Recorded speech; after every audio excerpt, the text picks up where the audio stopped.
Good evening, all. Good evening, ladies and gentlemen. Welcome to episode 2 of LogiTalks. Today we have Timur with us. Timur, welcome to the show. Hey, thanks for having me on. Yeah, I see. Whatever I talk about you, Timur, will all be less. I would like you to introduce yourself to our Indian audience. Thanks again for having me on, Sourav. Pleasure to speak with you about our important topic today. I'm the Timur Eliguilashvili. I'm the founder and president of Logistics Remix, based in Austin, Texas. We help retailers and 3PLs bring new last mile delivery providers into their network to save on cost, improve delivery performance, and ultimately drive mutual success. Thanks for having me on. Really excited to chat with you and for your audience to hear what we have to say. On behalf of all my people out here, welcome to the show, Timur. Timur, basically, it's more about logistics and e-commerce and how does it works in USA. So most of our audience are sellers and logistics professionals, and they are really keen to know because USA has already been, role model for all of us in terms of technology and things. So how does it works? How does e-commerce logistics works in US? Can you please tell us? Yeah, I mean it's a really big question, but I'm sure it's an important one, and everyone wants to know about. I'll just start at high level. The first thing to realize is the U.S. e-commerce market is really big. I think it was about a $1 trillion market last year. So a very large market for a population of only 330 million people. In terms of how they get their orders to their house, to their residence, that's the important part, right? That's what we all care about, because ultimately, after someone goes to the shopping cart and clicks a button to purchase purchase the items that they want to receive, they have to receive those items, right? That's how we make this successful, and they have to receive them at the time that it was promised in good shape. I think that's extremely important. In the U.S., and again, some of this, may be known, some of this may not be known, but that's okay. We'll cover both. But there are really kind of three key delivery providers in last mile delivery in the U.S. market, and there's a fourth, but I'll save that one for a little bit later. So the three main ones are UPS, FedEx, and of course the U.S. Postal Service, USPS. And the reason I bring these up is they basically are probably roughly about 60 to 70% of the market, if not more. They cover every single address, every single zip code. So they're by far, your largest delivery providers, right? And so these carriers are what we call the national carriers in the US. So when you hear the term national carrier, it's a carrier that can cover every zip code, right? So it's UPS, FedEx, and USPS.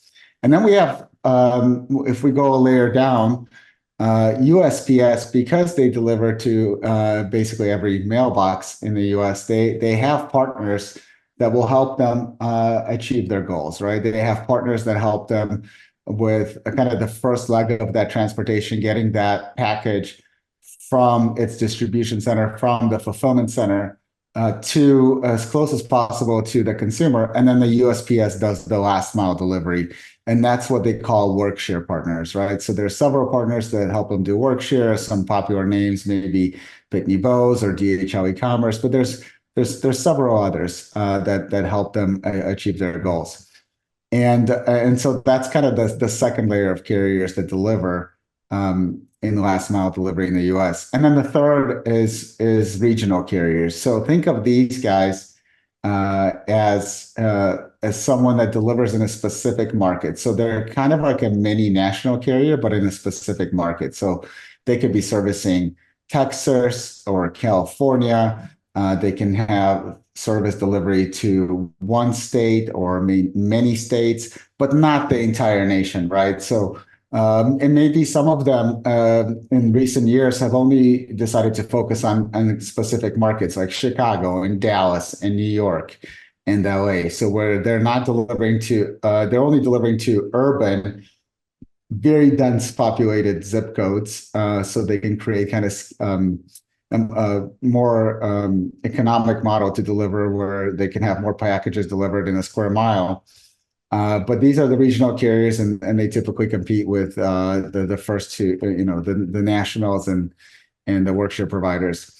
So if you're talking about, most orders are going to be something like a 1 pound package, right, or maybe under a kilo. That's like the majority of what's being delivered, right? Of course, there's larger items, but let's just talk about like under a kilo for your audiences, most orders. I'd say there are plenty of options, right? Nationals are going to be your go-tos, but there are plenty of options to get more sophisticated, to save money, to improve delivery, to improve speed. I mentioned I was saving another provider to the end. So, if you're talking about retail sales and e-commerce sales in America, you got to be including Amazon, right? Yeah. They're the large player. So you by far, the largest provider. I think they do something like just under 40% of the market, something like that. And you have other retailers like Walmart and Target that also have omni-channel. They have stores, and they have and they have fulfillment centers, and they can deliver to your door. But Amazon is mainly built as we're going to deliver the product to you, right? We're not going to come into our store to buy the product. We're going to deliver it to you. And what they've done and what others are doing in the retail space is they're now building their own delivery network. They're becoming the carriers, right? Yeah. So Amazon, I think the last I saw, they're probably just on par, maybe even growing larger than the national carriers like UPS and FedEx in terms of volume delivered in the US. I could tell you, 15 years ago when I ordered on Amazon, typically it was like a FedEx driver that made the delivery, or it was a UPS driver that made the delivery. Exactly. But now that's completely changed. I could tell you with certainty, 99.999% of the deliveries in my house are made by an Amazon driver. So Exactly. they've built on Uh, their own. So the list goes on, but that hopefully gives you kind of broad strokes, and kind of we can kind of helps us kind of dive into more of the discussion on the e-commerce market in the US. Yeah, actually, Amazon, I've fortunately been able to work with Amazon, ShipRocket out here in India, Myntra. They have done exceptionally well, and I would say they revolutionized our thinkings also. Not just that. And connecting to it, no, it's always been a question whenever I'm sitting with, my professionals from logistics. We just, every time the question raises up is how to fuel the growth. So I all want to know, like, what do you think from your perspective fueled the growth of parcel carriers in US in past recent years? Yeah, I want to let me stay at the Amazon example for a second because it's interesting. I think it's a little bit different in every market, right? So like how they deliver in the US may be different to how they do things in the rest of the world. And I could tell you that, several years ago they launched their Prime membership and their two-day delivery, right? That was included. If you're a Prime member in the US, you pay an annual fee, and most packet parcels that you order, most items that you order, you get within 2 days. So, right there, they already kind of challenged everyone in the market to focus on speed, right? Hey, we're going to deliver in 2 days. If you're still at 5 or 7, that's too slow, and we're going to win this market. And their passion for customer obsession is definitely shown. Give you an example. I ordered coffee the other day, and typically when I order coffee, it's a next day delivery now. So it's not even 2 days, it's a next day delivery. But this option, it was 4 p.m. in the afternoon. I placed an order, and the option that popped up for me on Amazon was to deliver by 10 p.m. So by 6 hours later, within 6 hours. It was unbelievable, right? So they're going faster and faster and faster.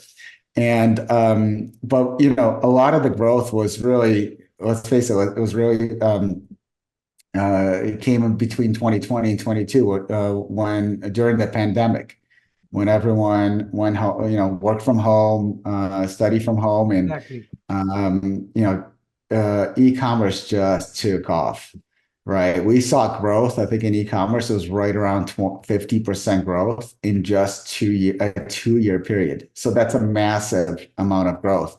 And so you're probably wondering, like, okay, well, how did those packages get delivered? It was really, I mean, it was a challenge, right? Because even the UPS CEO, Carol Tomei, came out and said that just before peak season 21, that they had 5 million more packages per day than they could handle. Yeah, So exactly. imagine all that demand, all those packages waiting to get delivered. And that message was loud and clear in the industry. And so I think everyone kind of started to scramble. And what it caused is retailers started looking at alternatives. Because at the end of the day, they were getting orders, they needed to push them out the door, they needed to deliver to their customers. And so they were really thinking, okay, if it's not going to be UPS or one of these national carriers that delivers them, who is it going to be? And they turned to alternative carriers, regional carriers, third-party carriers, right? So they one thing that enabled this kind of evolution was implementation of technology. So there's something called the multi-carrier shipping software. And there's several players in the market that offer it. And basically what it does is it takes an order that you're and it helps you route it. And it helps you kind of build business rules to say if it's a certain way or if it's going to a certain destination, use this carrier at that service, right? So if it's going next day from coast to coast, I may need overnight service. If it's going regional from Dallas to within 30 miles, I may need a regional carrier for that. And so retailers started implementing these systems if they didn't have them already in a big way. And it enabled them to then bring on more providers to move the packages, to deliver the packages, which was really huge. So that happened, and it really unlocked a whole big opportunity for retailers to diversify their carrier network and add new providers, not just use the nationals. And they did it in a really big way. And so you saw new providers popping up and entering the market. You saw venture capital, private equity kind of fueling the fire, right? Because they're fuel, right? They're providing the cash to grow businesses, and they're fueling the fire, and they were helping stand up some really new innovative last mile delivery providers. And I should say that, there are some regional carriers that have been around for like 30 to 40, 50 plus years, but they really focused more on B2B deliveries, sometimes consumer deliveries, maybe healthcare, not so much e-commerce, right? Because e-commerce was really non-existent, more than 25 years ago, not like it is today. So their business transformed. A lot of these regional carriers' business transformed because of the demand and the growth with e-commerce, which was really fun to see. I went through that experience, and it was fun. It was hectic for a lot of retailers because they were getting orders they couldn't get out the door, and we just needed to help them out. Exactly. You know what, Timur, for us, it has always been a question that, okay, India has a very different terrain. And I think it really connects so well with US, because US also has a lot of trains. There are a lot of terrains where, delivery is done and all are totally different.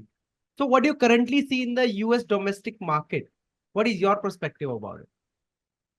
Yeah. So I just mentioned like the 2020, 2022 period where e-commerce grew by 50%. And we're no longer in, we've come out of that, right? The growth has more or less normalized back to the mean. And one thing we're not seeing any longer is a capacity issue, right? So if someone needs to get a package out the door, plenty of options to do that. In fact, UPS recently came out with a report showing that the capacity to deliver packages outpaced demand by 12 million per day. So what does that mean? It went from minus 5 million to plus 12 million. That's like a 17 million parcels per day capacity swing, right? Which It's is pretty really huge. drastic. I'm sorry for Huge. intervening in between, but I'm saying this is really huge and it's commendable. Must say that. It's a huge number. And so now the good news is there's a lot of breathing room for retailers because they don't want to have to worry about how they're going to get those packages delivered. The options are there, right? So they can go back to focusing on the business and tweaking and optimizing um, and improving. And part of it is there's more entrants in the market, so they, fueled by private equity, venture capital, just more companies have entered last mile delivery because they saw the 50% growth. UPS and FedEx are now, kind of back to kind of pre-pandemic days where they're competing for volume and they're being very aggressive because they're competing for volume in a much bigger way. And many are saying that they're getting really good rates right now, right? They're able to negotiate, with the right providers at the right rates, and that's why I say the companies are able to lower their cost. They're able to get the capacity. We're really what we're seeing in the U.S. is we're really in a what we call a shippers market, right? So the markets are cyclical. We were in a carriers market. Now we're more in a shippers market. And overall, I think we're likely to see this increased competition last probably into the next several years, at very least, in the next year. And I think it's something for retailers to celebrate. Now, what everyone is thinking, what do I do next, right? Because in every market, you have to take different, you have to leverage potentially a different strategy, right? So whether it's I need to run a new RFP to see if I can get a better rate, whether it's I need to look at a new provider now because I may be able to bring them on board and get faster speed, or maybe get better rates in a certain area. So, but the good, I think it's all good, right? Because at the end of the day, we were not operating in a market that could really support the demand. Yeah. And this is, transportation cyclical. We will come back to where kind of there's more of an equilibrium. But yeah, right now for the next at least through the rest of this year, we're probably going to see excess capacity in the market. Yeah. It's really, I want to take a second out here and I want to appreciate for this knowledge that you have given to us because it's also been a learning for me. And my perspective is all those enthusiasts are there, all those sellers are there because US has already, from past history also, he has always been a pioneer in, developing new technologies in terms of logistics, I can say about. Okay. And I have been, in talks with a lot of sellers out there because, India is rapidly growing and everyone is turning into entrepreneurs. So they have a lot of questions regarding, cost cutting with the orders that they are shipping. And my next question would relate to the same thing. What are the strategies that you think that sellers out there in US are applying for the cost cutting of their parcels? Yeah, I think cost cutting, right? It's on everyone's mind, especially in this market. One thing that I mentioned earlier in the conversation was implementing technology, right? So implementing these multi-carrier shipping software, implementing some kind of an optimization software that helps you choose the right provider to deliver the package. I mean, think about this, right? If you're a large retailer, or even a small retailer, and you have all these orders, you don't want to manually figure out, okay, which option you want to use for each delivery. You want a system that has the business rules that you set that are going to optimize it for you. You're going to do it automatically while you sleep. And so the technology is definitely on the forefront of everyone's mind is, okay, is my technology kind of working for my business? So that's really important, especially because you may be shipping from multiple locations. You may be shipping from a retail store or 3 fulfillment centers. You have to figure out where inventory is going to come from. And so you have to optimize, okay, I have this item that you ordered, but I have it closer to you at the fulfillment center that's nearby, and that's the best option. So the only way to do that really is technology and good planning. So there's a lot of focus on that. I'd say package optimization is probably somewhat implemented, but somewhat overlooked. Funny story. We have a 2-year-old daughter. We ordered shoes for her, And, you can imagine a 2-year-old shoes box is going to be really tiny, but it was delivered in a box that was, 3 times the size of an adult shoe box. And so there was a lot of air being shipped, and there was really no need for that. And so I'm seeing retailers that are starting to, and 3PLs that are starting to look at their packaging and ways they can optimize it better, right? There's really no need to ship a tiny shoe box in a, a box the size of 3 adult shoe boxes. The packaging optimization is another one. And I recently ran a post on LinkedIn where I asked the audience kind of what are the challenges they're seeing in terms of last mile delivery. And like one common theme that came back was shipping to a bad address and not doing the right address verification. And so what happens a lot is you're going to get, a retailer is going to hand off the box to the carrier to go make that delivery. And then they get there, they're like, hey, this is not the right place. So this is not the right apartment number. So they have to correct that. They have to make a correction.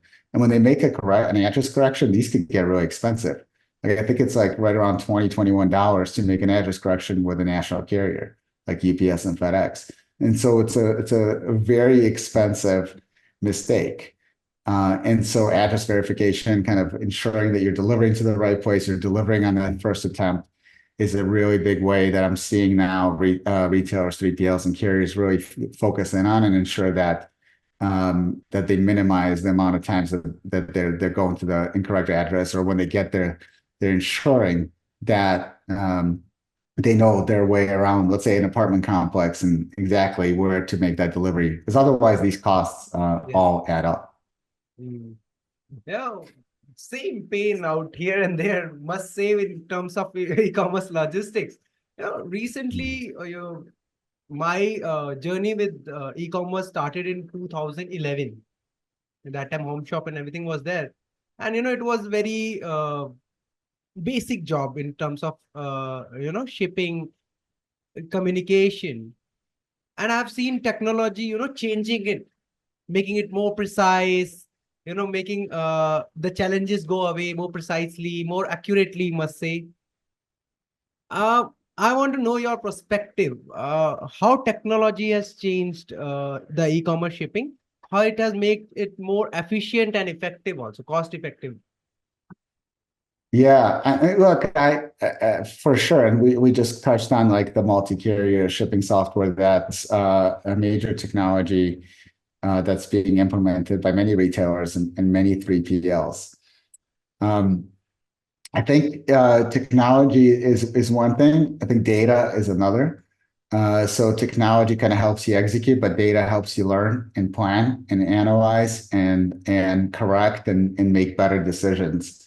I almost say data is the new oil, right? And so the more data you have, the better you can get at decision making. The better if the more information you collect, and if you're good at really understanding the insights from that information, you can make a lot of better decision making. Going back to that address issue, if you collect the data on how often that happens when someone's going and making delivery to an that requires an address correction where that fee is incurred, you'll know very quickly if you need to solve it. So if your company, for example, has that issue, right? It happens quite often. The data will show it. But if you're not looking at your data, you're probably not going to manage that issue.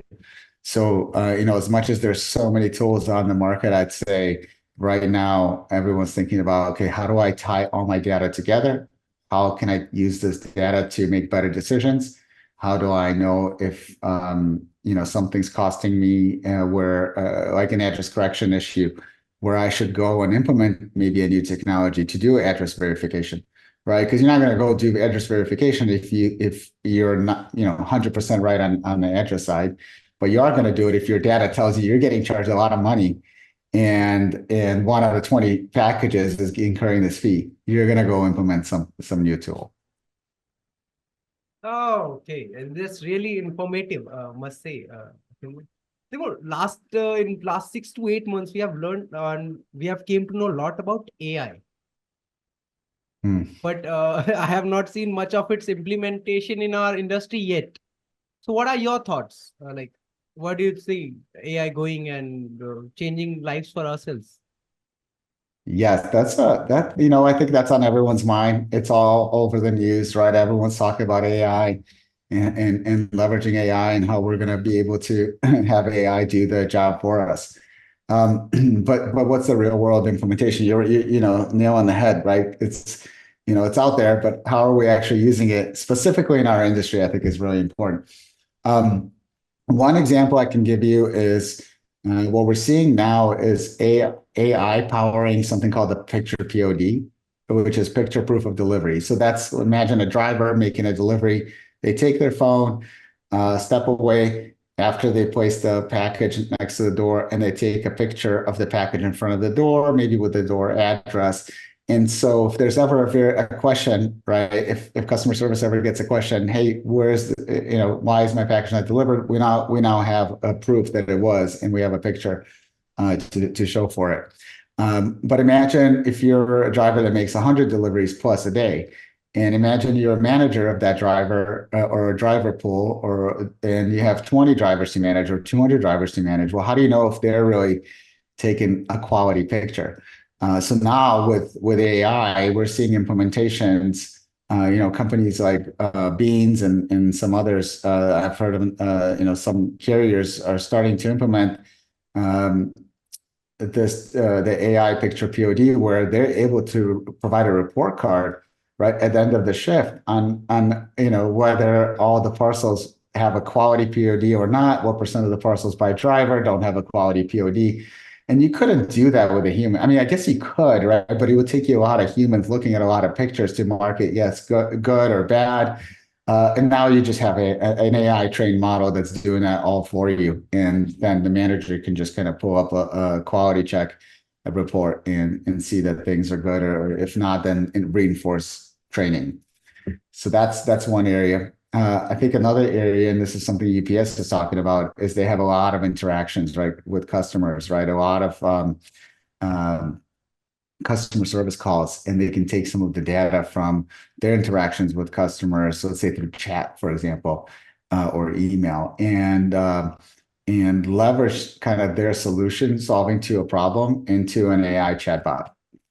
And so I think we're going to start seeing more of that, where carriers are starting to use more of like AI chatbots, leveraging data from the past, leveraging their knowledge base, and leveraging data from conversations to train a model that can basically provide very fast responses to customers.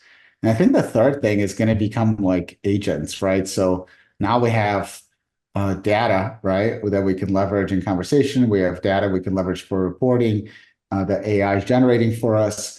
But what about action items, right? So if something needs to happen, so then there could be potentially agents. But I haven't, seen that next step yet, and be happy if someone reaches out to me with examples, because I'd love to learn more about the same question. Because I was thinking the same thing. What are some use cases? And I think we're just scratching the surface, and hope to learn more about them and maybe share them with the network on LinkedIn as I learn more. Oh my God. It's really, my confession. Whenever I talk to you about e-commerce, logistics, implementation of technology, I always get surprised. I don't know how you do what you do, Timur. It's always exciting talking to you about all these things. And you have been giving me a lot of tips, and a lot of things. I would like you to share some of your tips and some of your, advices. What do you think? Please, please give some of your tip for our viewers. Mm. Well, if it's someone that's like starting to ship to the US, or small business, right? It's probably best to use kind of a local company in India to help you, because they're gonna have a lot of experience. They're probably gonna have multiple customers. They're probably gonna know exactly kind of the best practices and have relationships with some of these national carriers I mentioned that they can leverage to deliver with. And as the company grows, or if you have some large, either retailers or 3PLs that are listening or in the audience, I would say, hey, start. Don't just look at the U.S. market and think, hey, there's only three carriers, right? Look at the U.S. market and think there's a lot of options, and it's just like, how do you tap into those options? So, how do you get more sophisticated? And so, there's a lot of opportunities.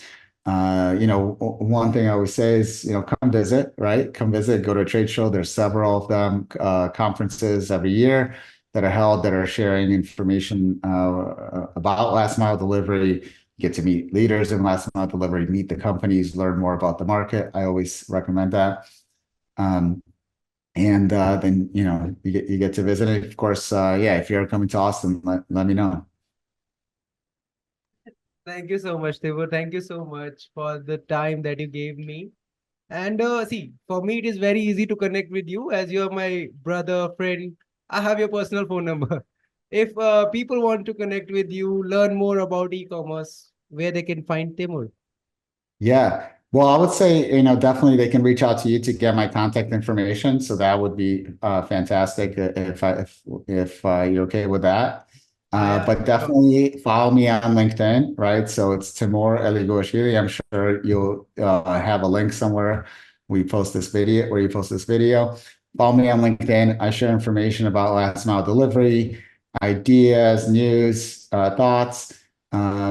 Engage with me in conversation. You can always go to my website, logisticsremix.com, remix.com, and connect with me if you're interested in learning more about what I do and how I work with retailers and 3PLs and helping them save money, improve delivery. Yeah, it's always a pleasure to speak with you and connect with you. I know we've exchanged some ideas and some thoughts, and I'm glad you're doing this podcast because you get to share some really good knowledge with your audience and your network.